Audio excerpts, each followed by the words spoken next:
to the New York Times on Thursday, the United States military has drawn up contingency options for potential on-ground strike to intervene in Nigeria. The plan reportedly includes 3 levels of military options: light, medium, and heavy, all designed to be escalatory. The light option involves partner-enabled operations where the U.S. would assist Nigerian forces in targeting Boko Haram and other militants. The medium option involves drone strikes on militant camps, bases, and convoys. And a heavy option would deploy an aircraft carrier group into the Gulf of Guinea with fighter jets and possibly long-range bombers conducting strikes deep within northern Nigeria. I mean, this revelation that, the Pentagon has actually drawn up strike plans escalates the crisis from rhetoric to potential reality. Well, in the meantime, United States Senator Tommy Tuberville has voiced his support for President Trump's threat of military action in Nigeria. Appearing on Fox News, the Alabama Republican senator backed Trump's position on alleged Christian genocide in Nigeria, endorsing potential intervention to protect Christians. Would you support U.S. troops going into Nigeria? No, you bet I would. 62,000 Christians killed in Nigeria, 100,000 killed in Africa, 18,000 churches burned. Now, there's a lot of evidence there, and that's probably an underestimate, John, but we cannot allow this to happen to people that can't defend themselves. It's just absolutely insane. If we need to get involved in something like this, President Trump could end that in a heartbeat. This wouldn't be like going into Russia or China or North Korea or Iran. This would be going and helping innocent people that would be able to take back over their country. It's a shame something like this happened, but we can't overlook it. We can't underestimate it. Well, the senator's remarks represents the first major congressional backing for Trump's threat to invade Nigeria, signaling that the president may have support among Republican lawmakers for military intervention. This adds a concerning legislative dimension to Trump's threats, suggesting this may not merely be presidential rhetoric, like I said, but could gain congressional support. In the meantime, in another development, this is quite reassuring, Ayo. I mean, it's good to see that the presidency and also the president is willing to collaborate at this point, reassuring Nigeria that there is, of course, like he mentioned, the constitutional rights to practice religion freely. But we also have the conversation about the Sharia law and the blasphemy law, which is, almost embedded in the constitution, in the Nigerian constitution. I'd like for you to buttress that part of that Section 38 of the Constitution guarantees religious freedom for all Nigerians. And it says that no state, part of it is that no state must have a dominant religious. Nigeria is a secular state in essence. It means that if I'm a Muslim and I live in the north, south, east, south, I should be able to practice my religion without fear or discrimination. If I'm a Christian, as a Christian, I am able to go to any part of the country and practice my religion without fear, discrimination, or enticement or forcing for me to move away to another religion. Now, these are some of the issues that have now come off. And I've talked about it is high time we start to have these uncomfortable conversations, yes. OG. And I believe that this incident, sad incident, gives rise to us to correct some things that have not been right.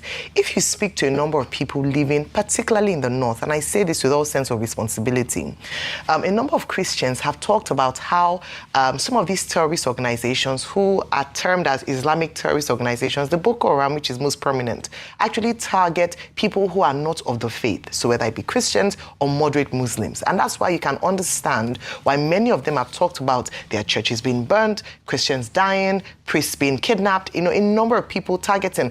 If you recall during the last administration of El Rufai in Kaduna State, we know how polarized it was. Christians seem to not be protected at all. Thanks to the governor now, Obasanjo, who is doing a lot of work in trying to reconcile fragmented relationships. So beyond this targeting of Christians. It's also the freedom to practice. OJ, in some parts of these areas, they say that when churches, you know, the land is owned by the government, the state government. After 100 years, you can apply for it to be renewed. That there's some churches who go to apply, and there are some policies that silently target religious freedom in these areas. We haven't spoken up for these people. Many times, or on certain days or certain religious festivals, we heard Professor Warrior talk about that. We have killings in these areas. What does that mean? It means that people are afraid to actually fully express themselves. When you have a state where Sharia law is in operation, how can a Christian freely practice their religion in that area? These are the things that we need to start talking about so that we don't have this narrative of religious intolerance. Beyond that, we brought up the issue of Deborah Solomon in Sokoto State, Samuel, where people were afraid to speak out or speak up. Yes, because of yes, she said something that the other faith said, oh, it wasn't of their faith. Yes. She has freedom of expression. I think what was a bigger travesty was the fact that despite what happened, nobody was apprehended. Till today, even though their faces are in public glare, they were not afraid. They did it brazenly. So there are some parts of the country where your religious freedom is up to a certain limit. Yes. It is curtailed. We have to be honest about this. And I believe that one of the things that this situation will bring to light is the fact that in some sectors of Nigeria, some people do not actually have that constitutionally guaranteed right to religious freedom. We need to talk about that. We need to be honest about that. And by being honest about that is the foundation to solving the problem. And that is a big point. Thank you, Ayo, for highlighting that part of the speech. We're talking about religious persecution here.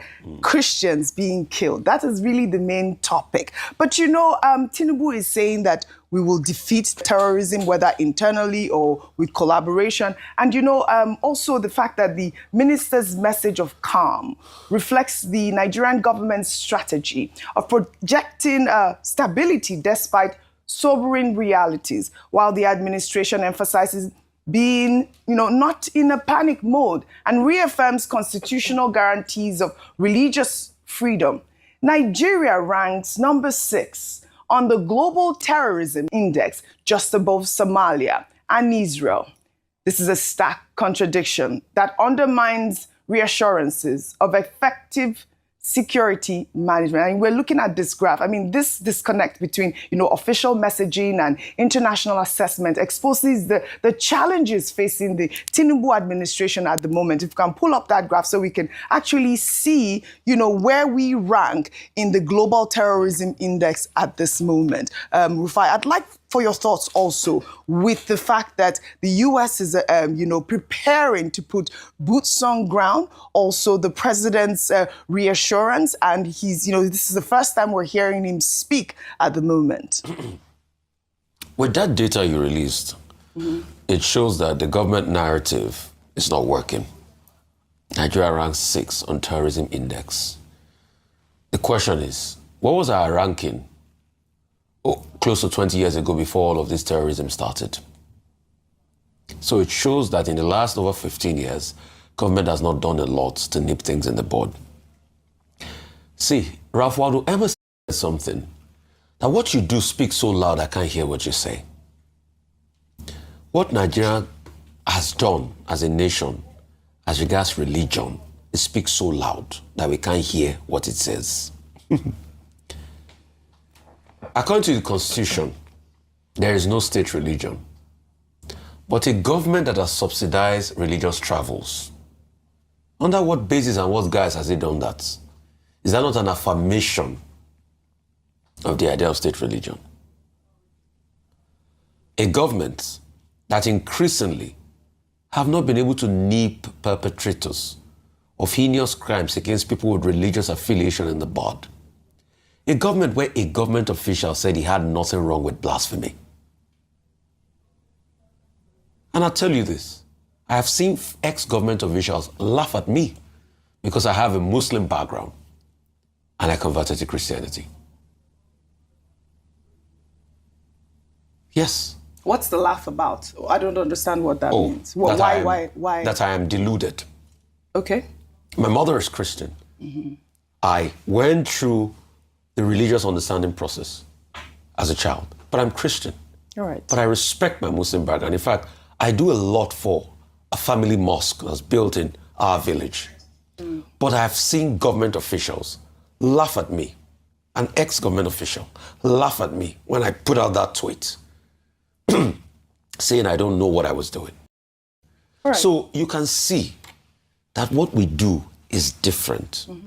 And there have been persecution along the lines of religion. Yes. Why am I saying this? I'm saying this because every religion should be able to respect one another in Nigeria. Yep. And that's one thing we are not doing enough. But the most important point I want to make, the complicity in the security architecture is a big problem. All right. The fact that people are complicit, I think because see, it even makes it difficult for the fighting soldiers to trust each other. And that's why we've constantly condemned narratives of people that defend bandits and terrorists. So these are the problems we should look at. We want solutions. This is it. But we need to live in a fair society. Yes. I yield the floor. I mean, also the fact the contract